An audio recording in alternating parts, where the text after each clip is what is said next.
श्री रामकृष्ण भक्त मालिका।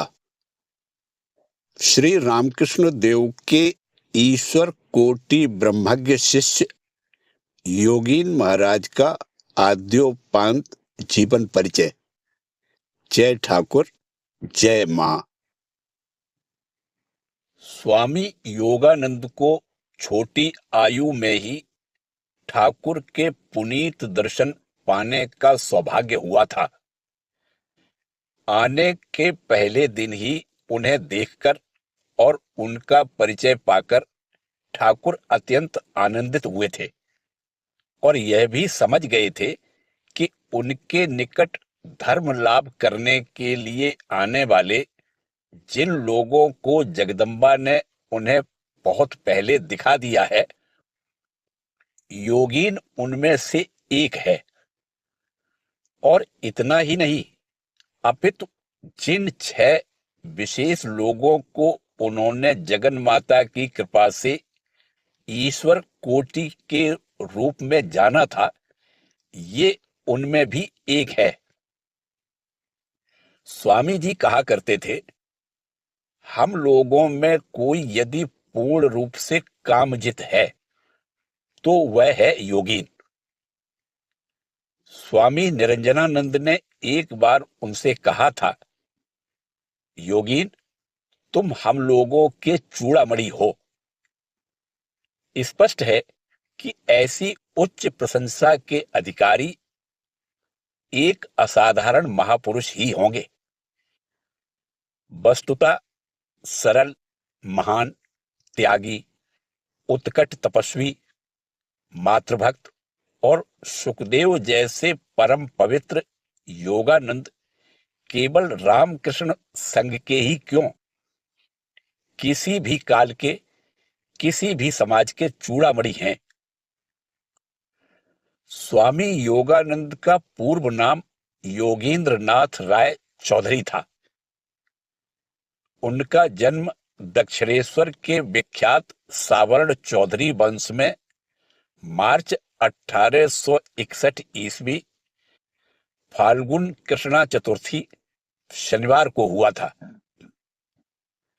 पिता नवीन चंद्र चौधरी निष्ठावान धार्मिक ब्राह्मण थे और पर्याप्त समय पूजा, ध्यान आदि में बिताया करते थे।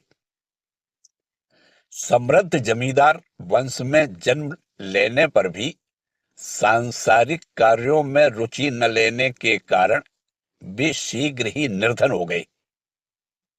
योगीन की तब किशोर अवस्था थी।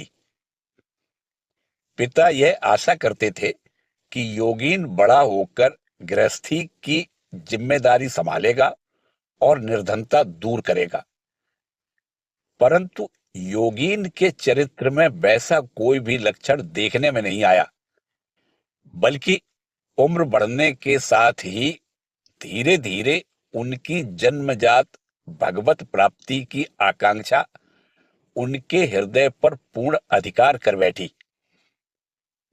वे स्वयं ही कहते थे कि बाल्यकाल से ही उनका मन एक अचिंत्य चिंतन में विभोर रहा करता था।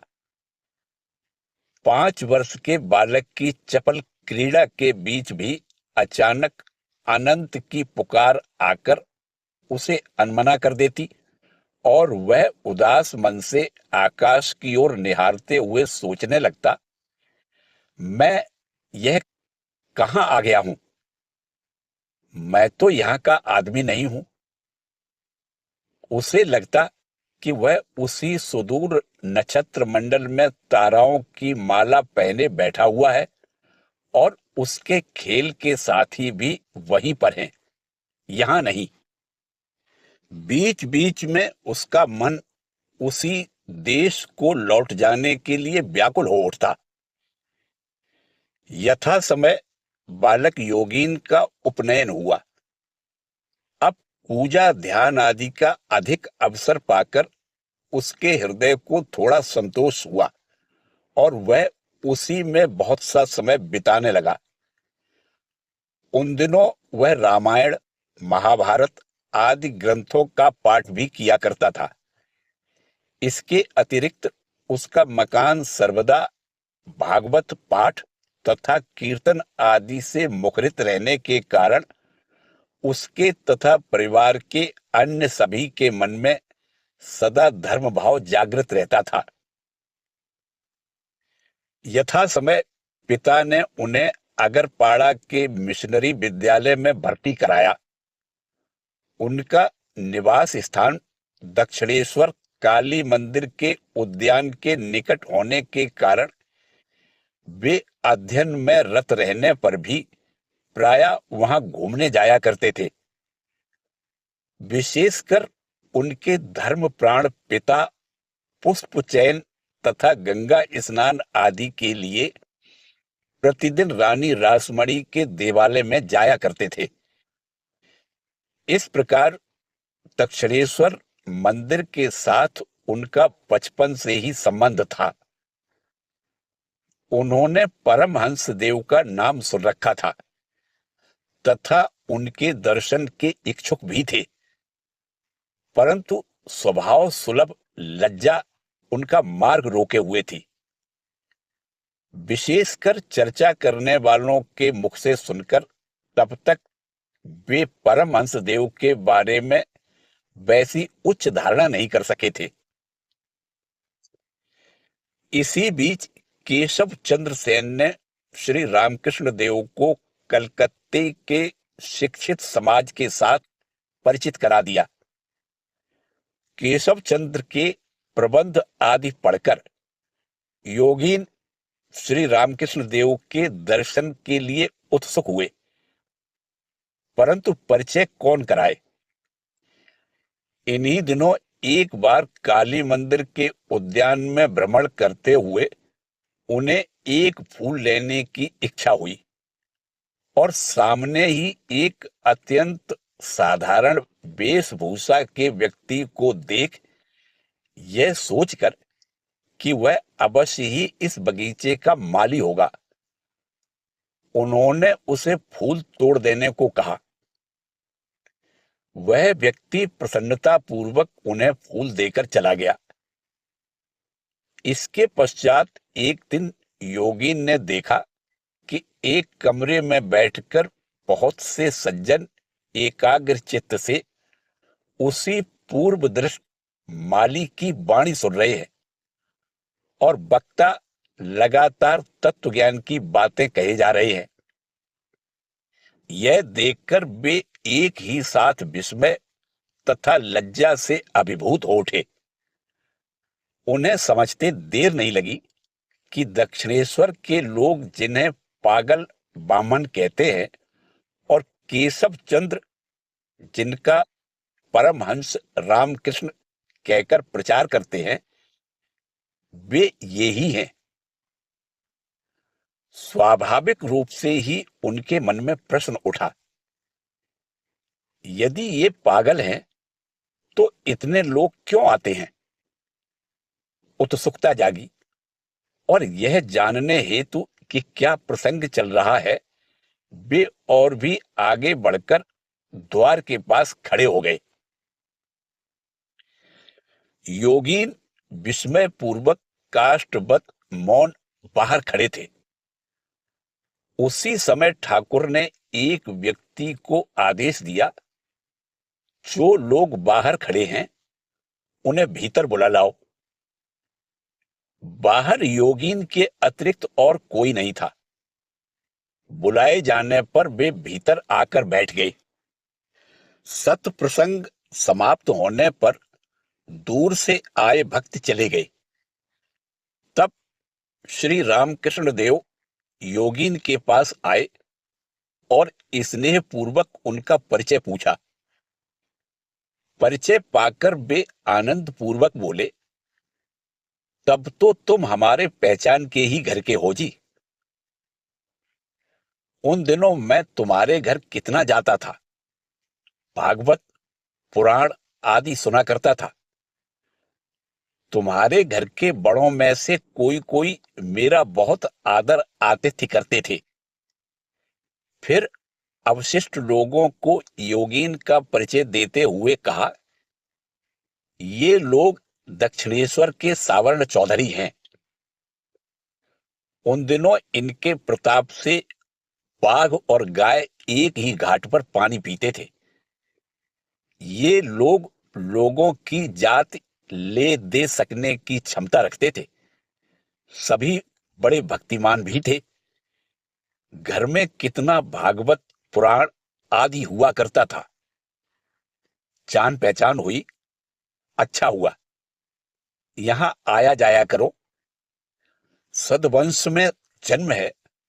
तुम्हारे सारे लक्षण अच्छे हैं। आधार अच्छा है। भगवत भक्ति खूब हो गई। तब से योगीन ठाकुर के पास बारंबार आवागमन करने लगे, किंतु बिना दूसरों को बताए, अत्यंत गोपनीयता के साथ। क्योंकि दक्षिणेश्वर के लोगों की दृष्टि में ठाकुर पागल थे और उनके मतानुसार जाति विचार नहीं मानते थे। अतः योगीन को भय था कि उच्च वंश के होकर भी वे इन पागल के पास आना जाना करते हैं, इससे घर के लोग कहीं कोई विघ्न या बखेड़ा पैदा न करें। परंतु यह बात धीरे धीरे सबको ज्ञात हो गई और समवयस्कों ने हंसी उड़ाना भी शुरू कर दिया। फिर भी योगीन पीछे नहीं हटे। सौभाग्यवश माता पिता ने सब कुछ जानकर भी रुकावट नहीं डाली, क्योंकि वे जानते थे कि बाधा देना व्यर्थ है। बात प्रकट हो जाने पर भी स्वभावता निर्जनता प्रिय योगीन कब आते और कब जाते थे, किसी को पता तक नहीं चलता था। यहां तक कि ठाकुर के भक्तों के लिए भी यह अज्ञात ही रहता था। ठाकुर के दिव्य संग के फलस्वरूप उनके मन में वैराग्य का संचार हुआ और प्रवेशिका परीक्षा के बाद उन्होंने पढ़ना लिखना बंद कर देना चाहा। कोरे पढ़ने लिखने में भला मन भी कैसे लगे। ठाकुर ने उन्हें जिस भाव में रंगा था, उसके साथ लौकिक शिक्षा का सामंजस्य करना कठिन था। उन्होंने ठाकुर से सुन रखा था कि काम कांचन का त्याग किए बिना ईश्वर प्राप्ति की आशा तक करना व्यर्थ है। इधर सांसारिक अभाव उन्हें बड़ा ही कष्ट दे रहा था। बहुत सोच विचार के बाद अंत में वे इस निष्कर्ष पर पहुंचे कि विवाह करके संसार में लिप्त न होने पर भी परिवार के भरण पोषण के लिए नौकरी करना आवश्यक है। पर हां, शेष समय वे साधन भजन में ही बिताएंगे। मन ही मन ऐसा निश्चय करने के बाद उन्होंने पिता को यह बताया और उनकी अनुमति लेकर अनुमानतः 1884 ईस्वी में नौकरी की तलाश में कानपुर अपने मौसा के घर आए। परंतु वहां कुछ महीने तक प्रयास करने के उपरांत भी कोई फल नहीं हुआ। इससे कहा जाए, योगीन को सुविधा ही हुई। उन्होंने यह अवसर व्यर्थ न खोकर जप ध्यान का परिमाण बढ़ा दिया। योगीन जितना ही आंतर राज्य में डूबने लगे, उतना ही उनके बाह्य जीवन में गंभीरता तथा उदासीनता का भाव व्यक्त होने लगा। मौसा जी को सब समझते देर नहीं लगी, पर ऐसे उच्च जीवन के बारे में ज्ञान न होने के कारण इसे उन्होंने अस्वाभाविकता का पूर्व लक्षण समझा और प्रतिकार के लिए योगीन के पिता को लिखा। लड़का बड़ा हो गया है, अब उसका विवाह न करके ऐसे ही रखने पर वह बिल्कुल ही बहक जाएगा। पत्र पाकर पिता ने विवाह की पूरी व्यवस्था कर ली, परंतु पुत्र के स्वभाव से वे भली भांति परिचित थे। अतः उसे कुछ भी न जताते हुए उन्होंने कानपुर समाचार भेजा, घर में बीमारी हुई है, योगीन को घर भेज दो। समाचार पाकर योगीन ने सोचा कि संभवतः उनकी माता बीमार पड़ गई हैं। ऐसी आशंका उठते ही योगीन अविलंब घर आ पहुंचे। परंतु घर पहुंचकर उन्होंने जो कुछ सुना उससे तो वे हक्का बक्का रह गए। यह क्या, कहां और किसे बीमारी? किसी के भी चेहरे पर चिंता या उद्वेग का चिन्ह तक नहीं था। हां, सर्वत्र किसी अज्ञात उत्सव की व्यस्तता जरूर थी।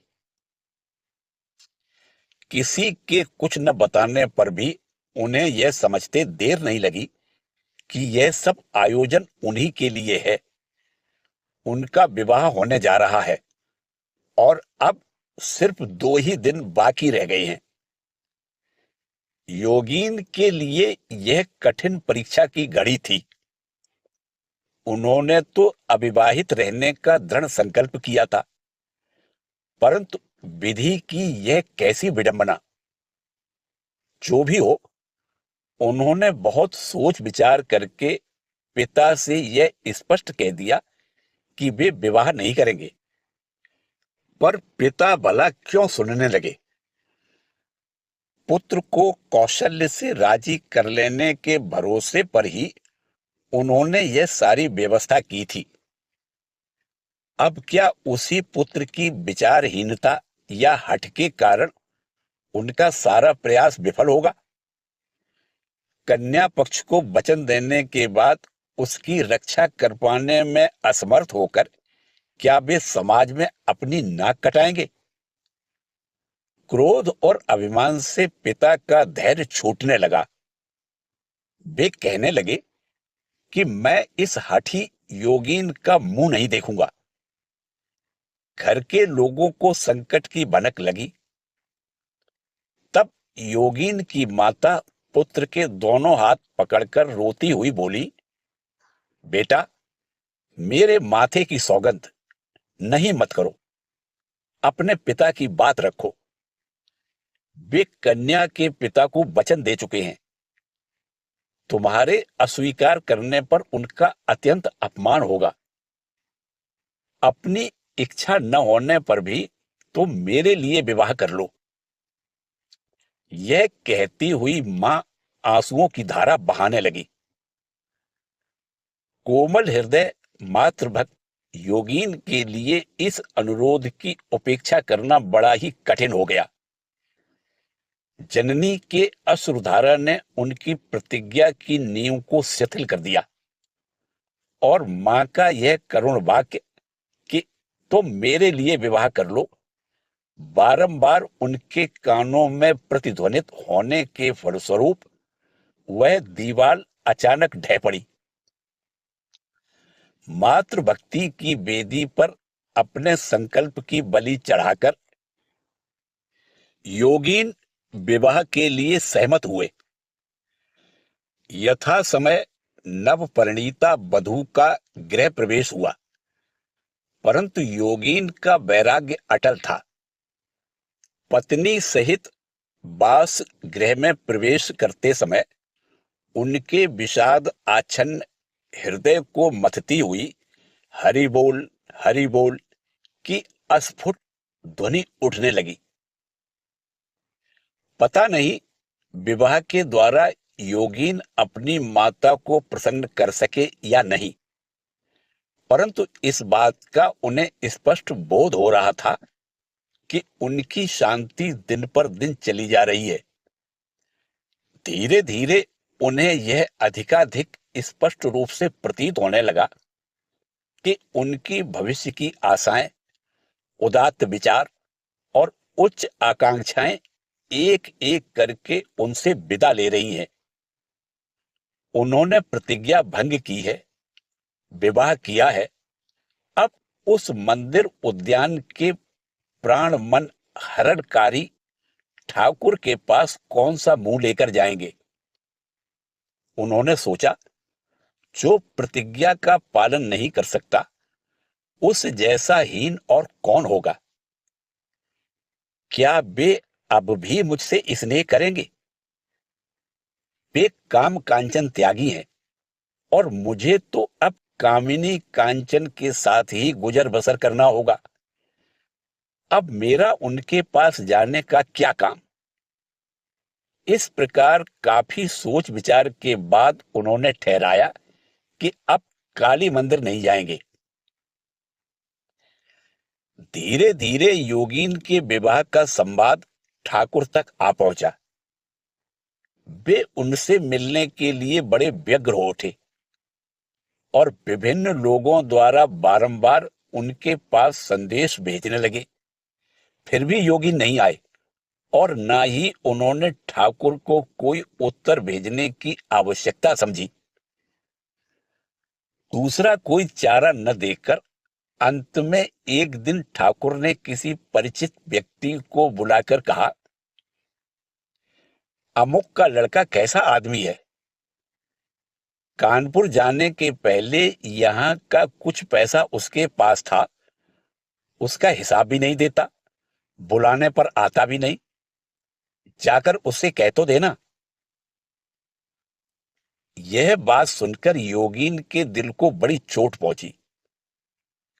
उन्हें याद आया कि मंदिर के खजांची ने उन्हें कोई चीज खरीदने के लिए कुछ पैसे दिए थे, और उसमें से बचे हुए 4 आने पैसे वापस करना रह गया है। क्योंकि उपरोक्त विविध झंझटों में फंसे रहने के कारण वे काली मंदिर नहीं जा सके थे।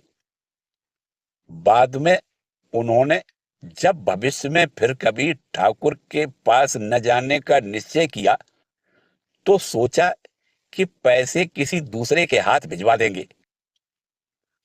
ठीक उसी समय ठाकुर की यह शिकायत उनके कानों में आ पहुंची। इस पर अभिमान तथा संकोच से अभिभूत हो उन्होंने सोचा, मेरी सारी आशाएं भले ही चली गई हो, पर मैं अभी तक इतना गिरा नहीं हूं कि चोरी करूं। क्या वे मुझे इतना बुरा समझ बैठे हैं? जो भी हो, आज ही जाकर पैसे लौटा आऊंगा। व्यथित हृदय से योगी धीरे धीरे दक्षिणेश्वर उद्यान की ओर चले। ठाकुर के कमरे में पहुंचकर उन्होंने देखा कि वे छोटी चौकी पर दिगंबर बैठे हैं। योगीन को देखते ही वे छोटे बच्चे की तरह धोती बगल में दबाए निकट आए। बहुत दिनों से अपेक्षित निधि को अचानक सामने पाकर भाव में पुरुष का भावावेग उमड़ पड़ा। आज मानो कोई अद्भुत शक्ति उनके शरीर मन को आलोड़ित कर रही थी। योगीन का हाथ पकड़कर वे बोले, विवाह किया तो क्या हुआ? मैंने भी तो विवाह किया है। विवाह किया है तो इसमें डरने की क्या बात है? अपने सीने पर हाथ रखकर, यहां की कृपा रहे तो एक क्यों, लाख विवाह करने पर भी तेरा कुछ नहीं बिगड़ेगा।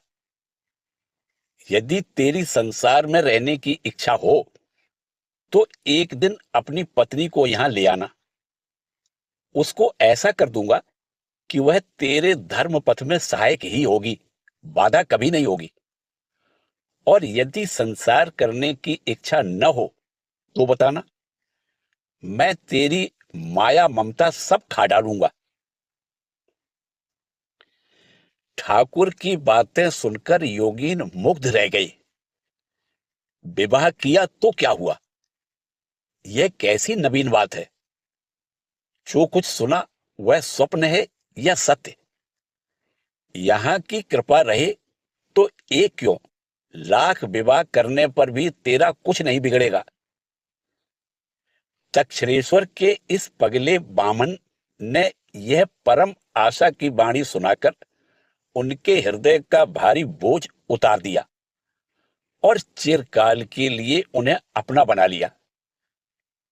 4 आने पैसे वापस करने को ही वे उस दिन मंदिर में आए थे मन दे डालने के लिए तो नहीं, परंतु बारंबार पैसे का जिक्र करने पर भी ठाकुर ने उस ओर ध्यान ही नहीं दिया। केवल इतना ही कहा, उस टूटे टीन के डिब्बे में डाल दे। अब उन्हें ठाकुर का हेतु समझने में देर नहीं लगी। शांत मन से वे घर लौटे और उसके बाद से पुनः पूर्ववत काली मंदिर में आने जाने तथा अपना अधिकांश समय ठाकुर के पास बिताने लगे। योगीन के सगे संबंधी और यहां तक कि मां भी इस पुनर्मिलन को आसानी से सहन नहीं कर सके, क्योंकि इस बीच योगीन ने चाहे स्वेच्छापूर्वक हो या परीक्षापूर्वक विवाह के बंधन में पड़कर एक बड़ा उत्तरदायित्व स्वीकार कर लिया था। पुत्र को घर गृहस्थी के प्रति उदासीन देखकर मां एक दिन बरस ही तो पड़ी, अगर कमाने में मन नहीं लगाएगा तो फिर विवाह ही क्यों किया। उत्तर में योगीन बोले, मैंने तो उसी समय तुम लोगों से बारंबार कहा था कि मैं शादी नहीं करूंगा। तुम्हारा रोना सहन न कर पाने के कारण ही तो अंत में इसके लिए राजी हुआ था।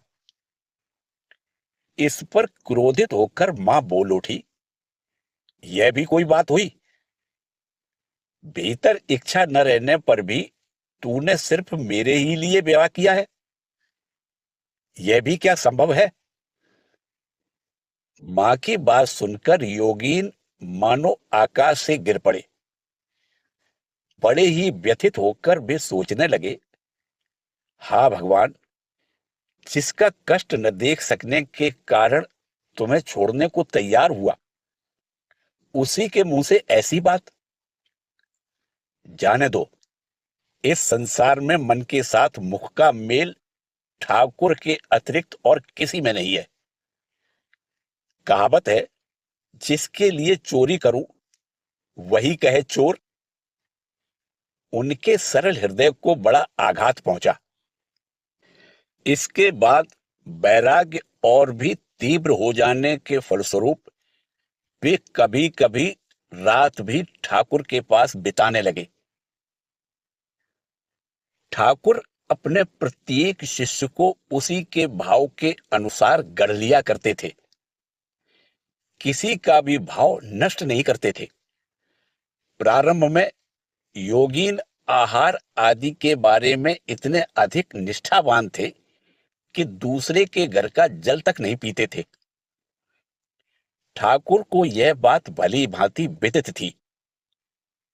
एक दिन वे योगीन के साथ विभिन्न स्थानों से होते हुए अंत में संध्या समय बाग बाजार में श्री बलराम बोस के यहां पहुंचे। योगीन का पूरा दिन भोजन नहीं हुआ था। वे केवल जलपान करके ही घर से निकल पड़े थे। उनकी आचार निष्ठा का स्मरण करते हुए ठाकुर ने कहीं भी आहार आदि का प्रसंग नहीं उठाया। इसीलिए बलराम बाबू के घर पहुंचते ही उन्होंने कहा, अजी, योगीन की ओर संकेत करते हुए बोले, इनका आज भोजन नहीं हुआ, इन्हें कुछ खाने को दो। बलराम ने ठाकुर के आदेश पर योगीन को सप्रेम जलपान कराया। बलराम की दी हुई वस्तुओं को ठाकुर पवित्र मानते थे, इसलिए योगीन के मन में भी बलराम तथा बलराम भवन के प्रति श्रद्धा का उदय हुआ था और इसी कारण वे उस दिन बिना दुविधा के आहार कर सके। इस प्रकार सहानुभूति संपन्न गुरु की प्रत्यक्ष तथा परोक्ष शिक्षा के द्वारा योगीन का जीवन गठन होने लगा। एक दिन ठाकुर की अपूर्व सत्यनिष्ठा का परिचय पाकर उन्होंने उसे सर्वतोभावेन अपना लिया था। दक्षिणेश्वर में ठाकुर के पांव सूजते देखकर कविराज महेंद्रनाथ पाल ने उन्हें नींबू का रस लेने की सलाह दी। योगीन प्रतिदिन 2 ताजे नींबू लाकर ठाकुर को देने लगे, परंतु एक दिन ठाकुर उसका रस नहीं ले सके। इस पर योगीन को आश्चर्य हुआ। पता लगाने पर ज्ञात हुआ कि वे जिस बगीचे से नींबू लाया करते थे वह उसी दिन से दूसरे को हस्तांतरित हो चुका था। अतः नए मालिक की जानकारी के बिना लाया हुआ नींबू ठाकुर के काम नहीं आ सका। कुलीन वंश में जन्मे तथा धार्मिक परिवार में पले योगीन को संसार का अधिक अनुभव नहीं था। सांसारिक व्यवहार के संबंध में वे अनभिज्ञ थे। इस तरह के लोगों को संसार के स्वार्थी व्यक्ति आसानी से ठग लेते हैं, पर ठाकुर की शिक्षा थी भक्त होना, पर बुद्धू क्यों होना। योगीन को भी एक दिन यह शिक्षा देने की आवश्यकता पड़ी। उस दिन योगीन एक कढ़ाई खरीदने बाजार गए। उनकी धारणा थी कि दुकानदार को धर्म का भय दिखाने मात्र से अच्छी चीज मिल जाती है। तद अनुसार उसकी बात पर विश्वास करके स्वयं जांच किए बिना ही वे कढ़ाई ले आए, किंतु घर लौटने पर उन्हें पता चला कि कढ़ाई फूटी हुई है। यह सुनकर ठाकुर उनकी खबर लेते हुए बोले, भक्त होना है तो क्या इसके लिए बुद्धू बनना होगा? दुकानदार दुकान लगाकर क्या धर्म करने को बैठा है कि तुम उसकी बातों में आकर स्वयं जरा भी देखे बिना कढ़ाई ले आए? फिर कभी ऐसा मत करना। कोई भी वस्तु खरीदनी हो तो 4 दुकानों में देखभाल कर उसका उचित मूल्य पता करना, वस्तु लेते समय उसकी भली भांति जांच करना, और जिस चीज में घाटा मिलता है उसे लेते समय वह घाटा लिए बिना मत आना। योगीन भावुक तथा शांत प्रकृति के व्यक्ति थे। उन्हें यह पता नहीं था कि अनेक भाव प्रवण साधक झूठी सात्विकता के मोह में अपनी मानसिक दुर्बलता को प्रश्रय देते हुए व्यर्थ ही कष्ट मोल लेते हैं और दूसरों के कष्ट का भी कारण होते हैं। इतना ही नहीं, बहुधा वे इस संबंध में गुरु की चेतावनी पर ध्यान न देकर अपने बचाव का रास्ता भी बंद कर डालते हैं। ठाकुर ने अवसर पाकर योगीन को इस संबंध में सावधान कर दिया। ठाकुर के वस्त्र आदि रखे जाने वाली पेटी में तिलचट्टा कीड़ा आ गया था, जिसे देखकर उन्होंने योगीन से कहा, तिलचट्टे को बाहर ले जाकर मार डाल। योगीन उसे बाहर तो ले गए, परंतु बिना मारे ही छोड़ाए। उन्होंने सपने में भी नहीं सोचा था कि ठाकुर इस संबंध में पुनः पूछेंगे, परंतु उनके लौटते ही ठाकुर पूछ बैठे, क्यों रे, तिलचट्टे को मार डाला ना? योगी लज्जित होकर बोले, नहीं महाराज, छोड़ दिया है। इस पर ठाकुर ने उन्हें फटकारते हुए कहा, मैंने तुझे मार डालने को कहा और तूने उसे छोड़ दिया। मैं जैसा करने को कहूं ठीक वैसा ही करना, नहीं तो भविष्य में गुरुतर विषयों में भी अपने ही मन के अनुसार करके पछताएगा। काशीपुर के उद्यान भवन में निवास करते समय एक दिन ठाकुर ने तीखुर मिलाई खीर, जो कलकत्ते में निमंत्रण के अवसर पर परोसी जाती है, खाने की इच्छा प्रकट की। चिकित्सकों को इसमें आपत्ति नहीं थी। अतः दूसरे दिन योगीन वैसी खीर खरीदने कलकत्ता चले। मार्ग में उनके मन में आया कि बाजार की खीर में तीखुर के अतिरिक्त और भी कितनी ही चीजों की मिलावट रहती है। उसे खाने पर कहीं ठाकुर की बीमारी बढ़ तो नहीं जाएगी। फिर सोचा, ठाकुर को तो मैंने इस बारे में पूछा नहीं, अतः किसी भक्त के घर से खीर बनवा कर ले जाने पर कहीं असंतुष्ट तो नहीं होंगे। ऐसे ही विचारों की उधेड़-बुन में वे बलराम भवन पहुंचे और वहां सब कुछ बताया। भक्तगण भी बाजार की खीर को असहमत हुए और घर में ही अच्छी खीर बनवा देने की इच्छा व्यक्त की, परंतु इतने सवेरे खीर बना देना संभव नहीं था। अतः योगीन से अनुरोध किया गया कि वे दोपहर तक वहीं बिताकर भोजन आदि करने के बाद तीसरे प्रहर में खीर ले जाए। योगीन भी इस प्रस्ताव पर सहमत हुए और खीर लेकर 4 बजे काशीपुर पहुंचे। इधर ठाकुर दोपहर में ही खीर की आशा में बड़ी देर तक राह देखते रहे। अंत में प्रतिदिन जो आहार लेते थे वही लिया।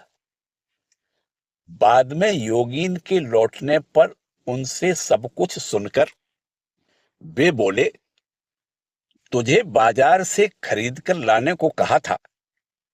मेरी इच्छा बाजार की खीर खाने की थी। तू क्यों भक्तों के घर जाकर उन्हें कष्ट देकर ऐसी खीर ले आया? फिर यह खीर गाढ़ी और गरिष्ठ है, यह मुझे कैसे चलेगी? मैं इसे नहीं लूंगा। और सचमुच ही उन्होंने उसे स्पर्श तक नहीं किया। उन्होंने माता जी को आदेश दिया कि सारी खीर गोपाल की मां को खिला दी जाए और कहा, यह भक्त की दी हुई चीज है, उसके भीतर गोपाल हैं, उसके खाने से ही मेरा भी खाना हो जाएगा। एक दिन कलकत्ते से ठाकुर के पास दक्षिणेश्वर आने के लिए योगीन अन्य यात्रियों के साथ नाव में चढ़े। इस बात का पता लगने पर सहयात्रियों में से एक व्यक्ति बोलने लगा, यह एक ढोंग है और क्या। अच्छा खाते पीते हैं, गद्दी पर सोते हैं और धर्म का नाटक करके तमाम स्कूली लड़कों का दिमाग खराब कर रहे हैं इत्यादि। यह बात सुनकर योगीन बड़े दुखी हुए, परंतु स्वभाव के बड़े शांत होने के कारण किसी बात का प्रतिवाद न कर चुपचाप बैठे रहे। उन्होंने सोचा कि ठाकुर को न समझ पाने के फलस्वरूप उनके बारे में दुनिया के कितने ही अज्ञानी व्यक्ति कितनी ही बातें सोचते हैं। इससे ठाकुर जैसे महान व्यक्ति का भला क्या बनता बिगड़ता है। काली मंदिर पहुंचने के बाद बातचीत के प्रसंग में उन्होंने ठाकुर के समक्ष यह घटना बताई।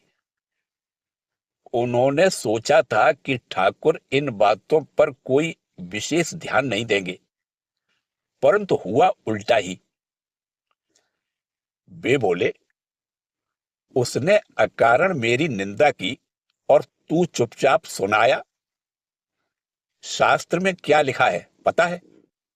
गुरु निंदा करने वाले का सिर काट डालना या फिर वह जगह छोड़ देना। तूने मिथ्या प्रचार का जरा भी प्रतिवाद नहीं किया। परंतु यह सोचना गलत होगा कि ठाकुर सचमुच ही योगीन को दूसरों के साथ विषयों पर विवाद करने को उकसा रहे थे।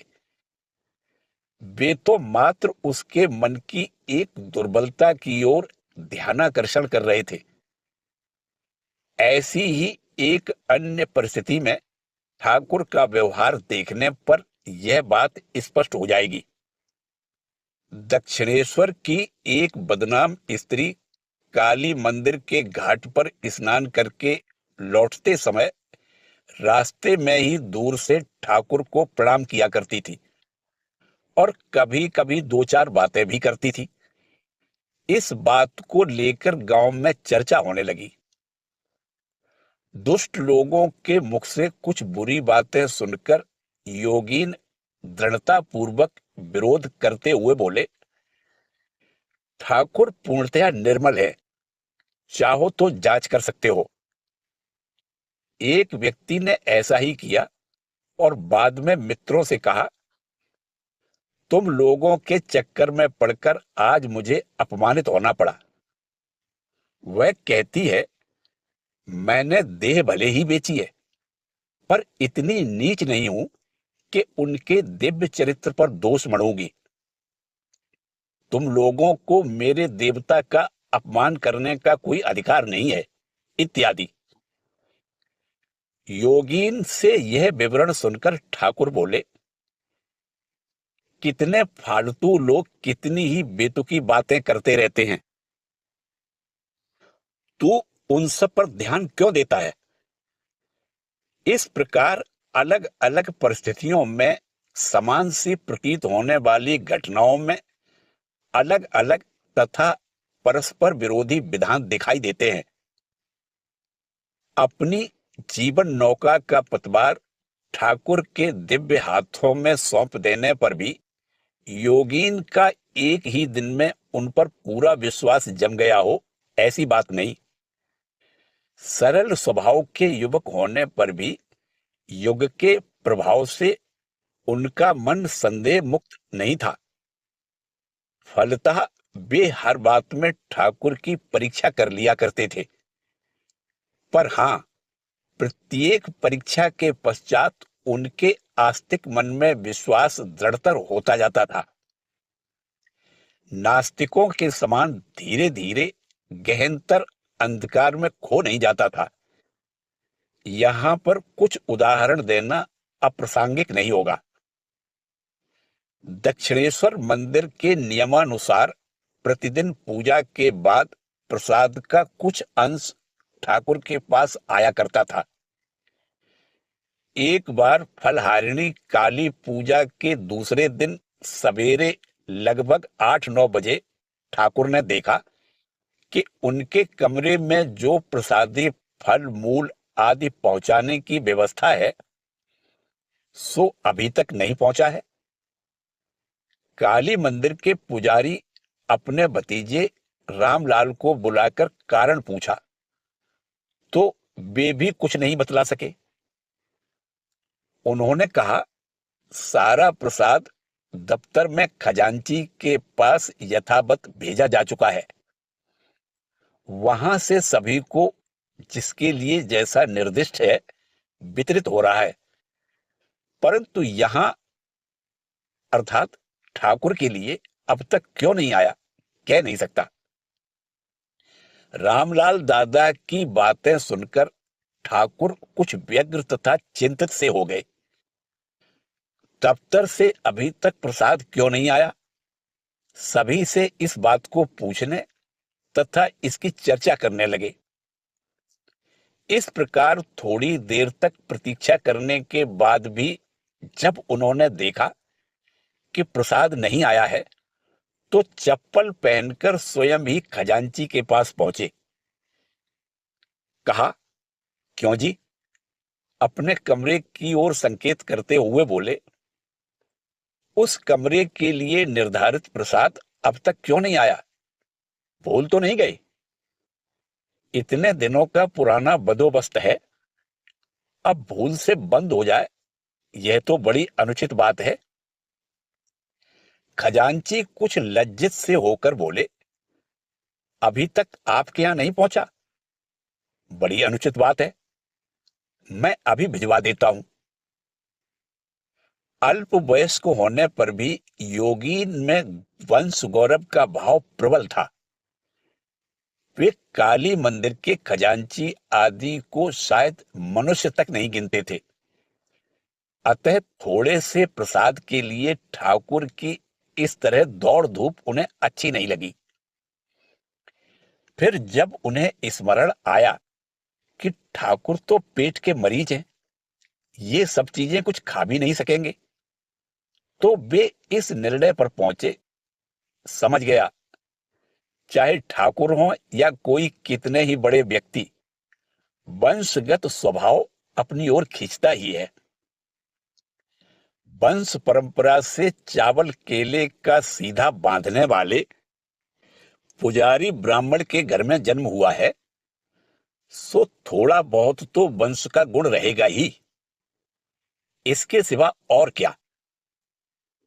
ऐसा विचार कर वे बैठे हुए थे कि उसी समय ठाकुर लौटे और उनसे कहने लगे, जानते हो, रासमणी इतनी संपत्ति इसलिए दी गई है कि देवता का भोग होने के उपरांत साधु संत और भक्तों को प्रसाद मिले।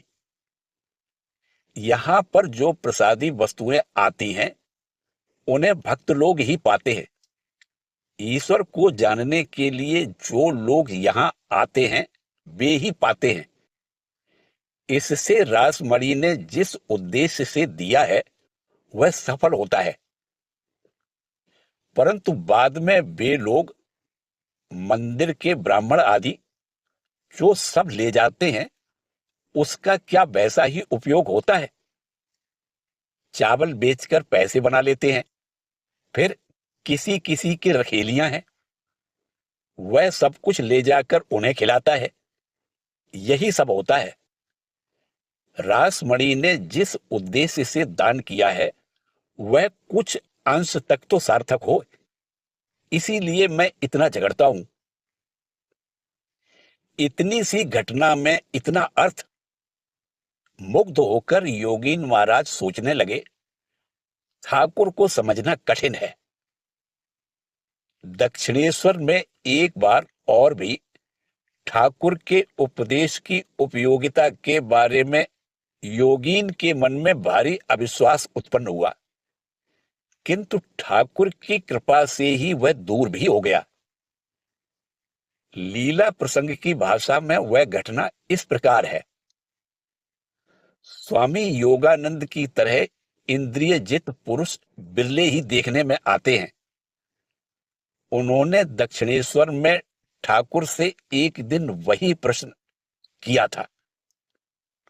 उस समय उनकी आयु कम थी, संभवतः 14-15 वर्ष की रही होगी, और थोड़े ही दिन पूर्व से वे ठाकुर के पास आने जाने लगे थे। उन दिनों नारायण नामक एक हठ योगी भी दक्षिणेश्वर में पंचवटी के नीचे की कुटिया में रह रहे थे तथा नेति धोती आदि क्रियाएं दिखाकर किसी किसी में कौतूहल उत्पन्न कर रहे थे। योगेन महाराज कहा करते थे कि वे भी उनमें से एक थे, और ये सब क्रियाएं देखकर उन्होंने सोचा था कि संभवतः यह सब किए बिना काम नहीं जाता और भगवत दर्शन ही नहीं होता। योगेन महाराज कहा करते थे कि वे भी उनमें से एक थे, और ये सब क्रियाएं देखकर उन्होंने सोचा था कि संभवतः यह सब किए बिना काम नहीं जाता और न भगवत दर्शन ही होता है। अतः ठाकुर से प्रश्न कर उन्होंने बड़ी आशा की थी कि वे कोई आसन आदि बता देंगे, हरितकी या और कुछ खाने को कहेंगे, या फिर प्राणायाम की ही कोई क्रिया सिखा देंगे। योगीन महाराज कहते थे, ठाकुर ने मेरे प्रश्न के उत्तर में कहा, खूब हरि नाम करना, इसी से काम चला जाएगा। यह बात मेरे मन को जरा भी नहीं जची। मैंने मन ही मन सोचा कि शायद ये कोई क्रिया आदि नहीं जानते, इसीलिए कुछ भी कह दिया। हरिनाम लेने से भी कहीं काम जाता है? तो फिर इतने लोग जो हरिनाम कर रहे हैं उनका जाता क्यों नहीं? तत्पश्चात एक दिन मैं काली मंदिर के उद्यान में आकर ठाकुर के पास न जा, पहले पंचवटी में हठयोगी के पास खड़े खड़े मुग्ध होकर उनकी बातें सुन रहा था कि उसी समय मैंने देखा ठाकुर स्वयं ही वहां आ गए हैं। मुझे देखते ही उन्होंने बुलाया और हाथ पकड़कर अपने कमरे की ओर ले जाते हुए कहने लगे, तू वहां क्यों गया था? वहां मत जाना। वह सब हठयोग की क्रियाएं सीखने और करने पर मन शरीर पर ही लगा रहेगा, भगवान की ओर नहीं जाएगा।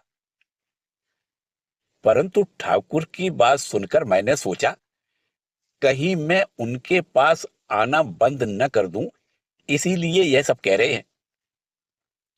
मेरी शुरू से ही अपने बारे में ऐसी धारणा थी कि मैं बड़ा बुद्धिमान हूं, इसलिए बुद्धि को दौड़ाते हुए मैं ऐसा सब सोचने लगा। फिर मेरे मन में आया, वे जो कह रहे हैं उसे करके ही क्यों न देखूं कि क्या होता है। यह सोचकर मैं निष्ठापूर्वक खूब हरि नाम जपने लगा और वास्तव में थोड़े ही दिनों में ठाकुर ने जैसा कहा था वैसा प्रत्यक्ष फल पाने लगा। योगीन का संदेह केवल ठाकुर के उपदेशों या लोक व्यवहार तक ही सीमित नहीं था।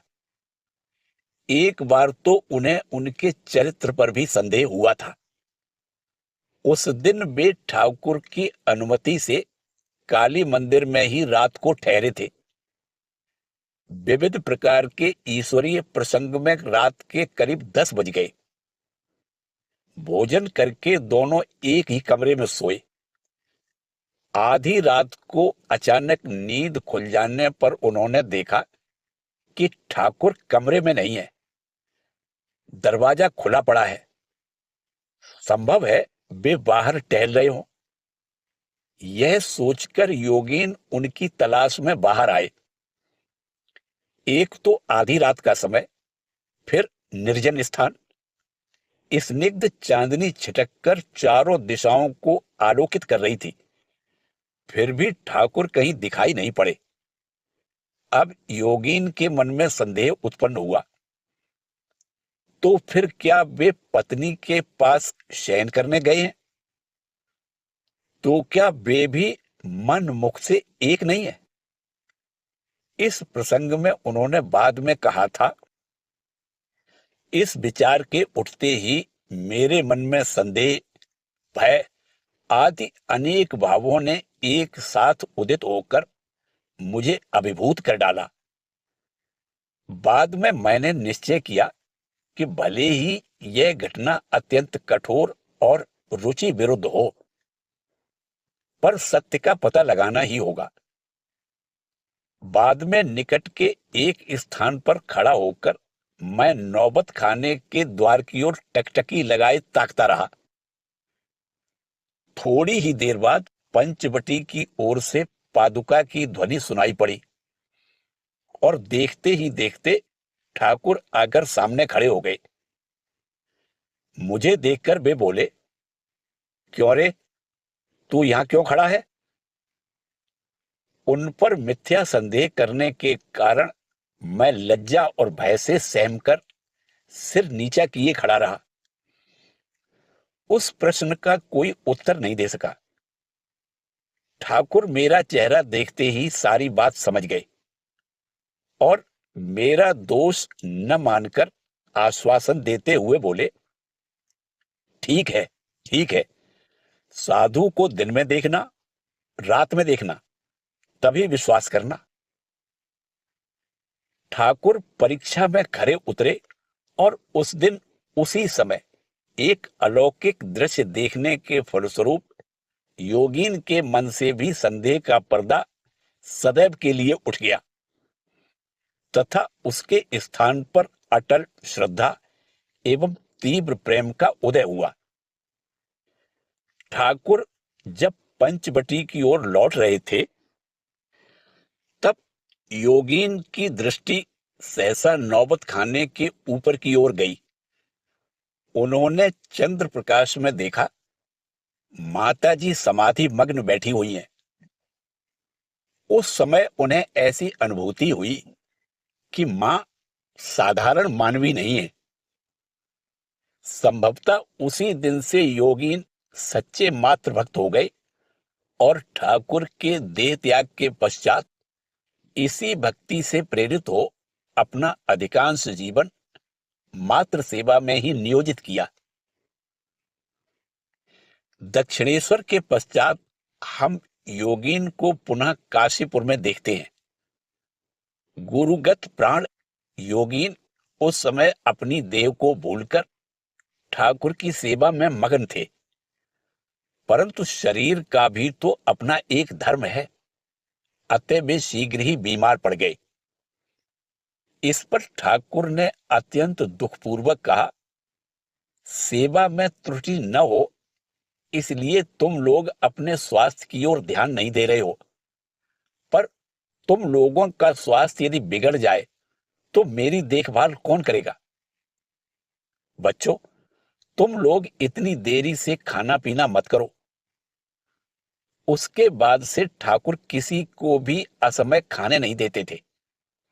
केवल ठाकुर की सेवा में ही योगीन तत्पर रहते हो सो बात नहीं। सेवा के अवसर पर वृथा कार्यों या बातों में भाग न लेकर वे आत्मचिंतन में निमग्न रहते थे। स्वामी शिवानंद ने कहा था, काशीपुर में हम एक साथ ही थे।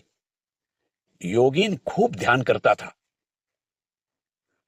काशीपुर में ठाकुर की स्मृति के साथ योगीन और भी एक तरह से जुड़े हुए थे। महासमाधि के 8-9 दिन पूर्व एक दिन ठाकुर ने योगीन को पंचांग लाकर वंगीय 25 श्रावण से आरंभ कर प्रतिदिन का तिथि नक्षत्र आदि पढ़कर सुनाने का आदेश दिया। तदनुसार उन्होंने श्रावण संक्रांति तक के सभी दिनों का विशेष विवरण पढ़ा। 31वें श्रावण का तिथि नक्षत्र आदि सुनने के बाद ठाकुर ने पंचांग रख देने को कहा। उसी दिन शुभ पूर्णिमा को रात 1:06 पर अर्थात 16 अगस्त 1886 ईस्वी ठाकुर देह त्याग कर महासमाधि में लीन हुए। ठाकुर के लीला संवरण के एक पक्ष बाद माता जी ने वृंदावन की यात्रा की। साथ में योगीन, लाटू, काली, गोलाप मां, लक्ष्मी देवी तथा निकुंज देवी भी गए। मार्ग में बैद्यनाथ, काशी और अयोध्या के दर्शन करते हुए ये वृंदावन में काला बाबू के कुंज में पहुंचे। रास्ते में योगीन को जोर का बुखार आ गया। जब तक उन्हें चेतना थी वे यही चिंता कर रहे थे कि वृंदावन में इन लोगों को कैसे उतारूं। इसी समय उन्होंने देखा कि ठाकुर स्थिर बैठे हैं और निकट ही विकट आकृति वाला ज्वरासुर खड़ा है। वह कह रहा था, तुझे देख लिया होता, पर जा, तेरे गुरु परमहंसदेव के कारण कुछ नहीं कर सका, तुझे अभी छोड़ देना पड़ रहा है। खैर जाने दो। इसे लाल वस्त्र पहनी हुई एक नारी मूर्ति की ओर दिखाते हुए बोले, रसगुल्ला खिला देना। प्रातःकाल होते होते बुखार का नाम तक नहीं रहा। बाद में जयपुर के मंदिरों में दर्शन करते समय एक मंदिर में वही मूर्ति देखकर योगीन ने सारी बातें योगीन मां को बताई। भाग्यवश निकट ही रसगुल्ले की एक दुकान थी। देवी को भोग चढ़ाया गया। वह देवी संभवतः शीतला थी। ठाकुर की कृपा से उस बार योगीन संभवतः चेचक से बच गए। वृंदावन में ठाकुर ने योगीन महाराज को एक विशेष इष्ट मंत्र की दीक्षा देने के लिए माता जी को आदेश दिया था। तब तक उन्होंने किसी को भी दीक्षा नहीं दी थी और यहां तक कि ठाकुर के 2-3 संतानों के अतिरिक्त अन्य किसी के साथ वे बोलती तक नहीं थी। इसलिए पहले तो वे उस आदेश को मन का भ्रम समझकर चुप रहीं, परंतु लगातार 3 दिन यही आदेश मिलता रहा। अतः उन्होंने योगीन से पूछा। पूछने पर पता चला कि ठाकुर ने उन्हें कोई मंत्र देने की इच्छा प्रकट की थी, परंतु बिना कुछ दिए ही अंतर्धान हो गए। फिर उन्होंने कहा कि माता जी की तरह उन्हें भी मंत्र लेने का आदेश मिला है। फिर एक दिन मां ने पूजा करते समय भावावेश में उन्हें बुलाकर दीक्षा दी और इस प्रकार ठाकुर के आदेश का पालन किया। 1 महीने तक वृंदावन में रहने के बाद निकुंज देवी को मलेरिया हुआ और वे काली महाराज के साथ कलकत्ता लौट आईं। कुछ महीने बाद लाटू महाराज भी कलकत्ता लौट आए। अतः अब से माता जी की सेवा का पूरा उत्तरदायित्व योगीन महाराज पर ही आया। वृंदावन में माता जी ने 1 वर्ष तक निवास किया। इसी बीच एक बार उन्होंने पैदल चलकर वृंदावन की परिक्रमा की थी और सभी को साथ लेकर हरिद्वार तक हो आई थी। इसके पश्चात वे लोग क्रमशः जयपुर, पुष्कर और प्रयाग होते हुए कलकत्ता पहुंचे। इस बार कलकत्ते के बलराम मंदिर में एक पक्ष तक रहकर माता जी योगीन महाराज तथा गोलाप मां के साथ कामारपुकुर गई। मां को कामारपुकुर पहुंचाने के बाद योगीन महाराज अन्य गुरु भाइयों की तरह तीर्थ दर्शन को निकले। वृंदावन से लौटने के बाद वे अन्य गुरु भाइयों के समान संन्यास लेकर स्वामी योगानंद के नाम से परिचित हुए थे। तपस्या के लिए बाहर निकलने पर भी वे अधिक दिन तक बाहर नहीं रह सके।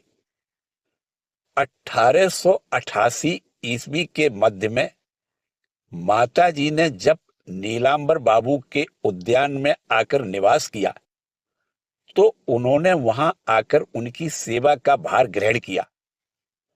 उस समय बराहनगर मठ के अन्य साधुगण आकर बीच बीच में उनको सहयोग देते थे।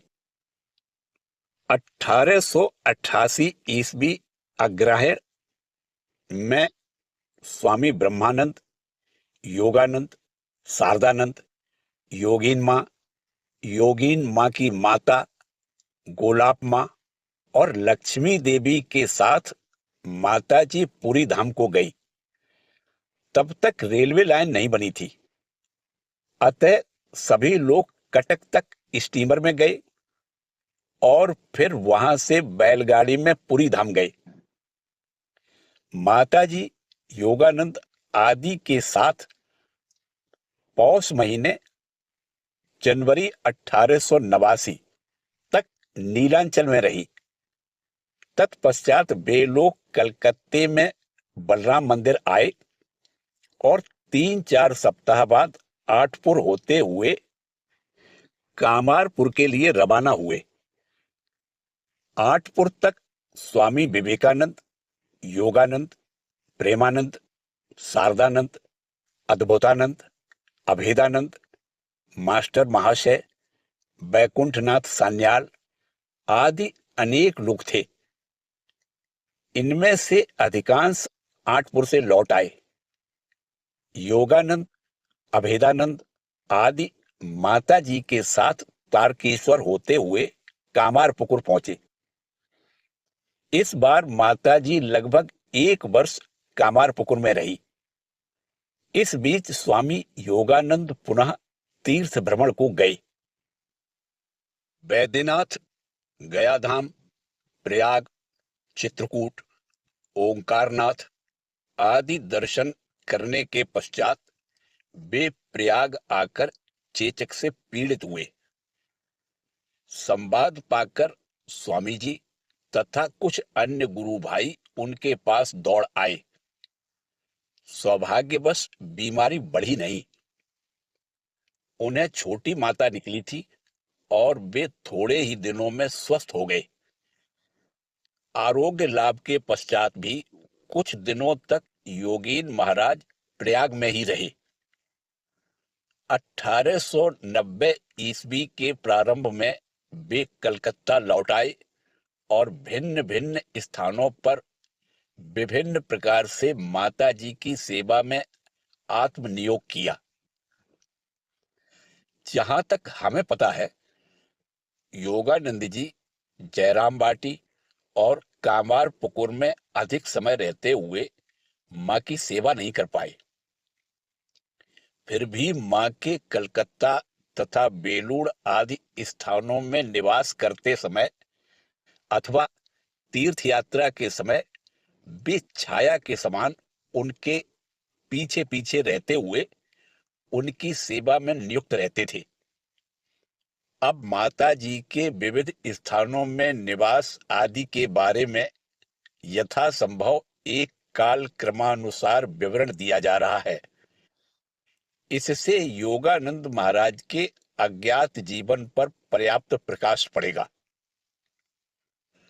1890 ईस्वी के प्रारंभ में मां कलकत्ता लौटी और बेलूड़ में राजू गुमास्ता के किराए के मकान में रही। बाद में कंबुलिया टोला में मास्टर महाशय के मकान पर आई। 1890 ईस्वी के ज्येष्ठ मास मई महीने में वे बेलूड़ के घुसड़ी नामक स्थान में एक किराए के मकान में थी। योगानंद यहां पर उनकी सेवा में नियुक्त थे। भाद्रपद तक मां वहां रही। फिर रक्तातिसार होने के कारण उन्हें चिकित्सा के लिए बराहनगर स्थित सौरेंद्र ठाकुर के मकान पर लाया गया। उस समय योगानंद बराहनगर मठ में रहते हुए मां की देखभाल किया करते थे। इसके पश्चात मां बलराम मंदिर में आई और दुर्गा पूजा के बाद कामार पुकुर होती हुई जयराम बाटी गई। 1893 ईस्वी आषाढ़ में मां बेलूड़ लौटकर नीलांबर बाबू के मकान के दुमंजिले पर निवास करने लगी। साथ में गोलाप मां और योगीन मां रहती थी और बाहर नीचे की बैठक में रहते हुए स्वामी योगानंद और त्रिगुणातीतानंद उनकी सेवा में नियुक्त रहा करते थे। उस वर्ष के अंतिम भाग माघ या फाल्गुन में मां वायु परिवर्तन के लिए कैलवार गई तो योगानंद भी साथ गए। 2 महीने बाद कैलवार से लौटकर मां 1894 ईस्वी की दुर्गा पूजा के पूर्व तक बेलूड़ में रही। पूजा के समय वे आठपुर गई और वहां पूजा के कुछ दिन बिताने के बाद जयराम बाटी चली गई। इसी वर्ष फाल्गुन या चैत्र में मां अपनी जननी आदि तथा योगानंद जी के साथ तीर्थ दर्शन को गई और वृंदावन में प्रायः 2 महीने रही। तदुपरांत कलकत्ता लौटकर वहां कुछ दिन बिताने के बाद मां गांव को गई। 1896 अप्रैल में कलकत्ता लौटकर उन्होंने बाग बाजार के गोदाम वाले भवन में 5-6 महीने निवास किया। उसी मकान में सेवक योगानंद भी रहे। 1898 ईस्वी के चैत्र या बैसाख में मां बोसपाड़ा लेन पर के किराए के मकान में आई। उस समय योगानंद भी उनके साथ आए। मातृभक्त योगानंद को यदि थोड़े से भी पैसे प्राप्त होते तो वे उन्हें संभाल कर रख लेते ताकि मां तीर्थ दर्शन आदि जाने पर अपनी इच्छा अनुसार खर्च कर सके। इस प्रकार 2-4 आने जमा करते हुए उन्होंने मां के लिए 600 रुपए एकत्रित कर लिए।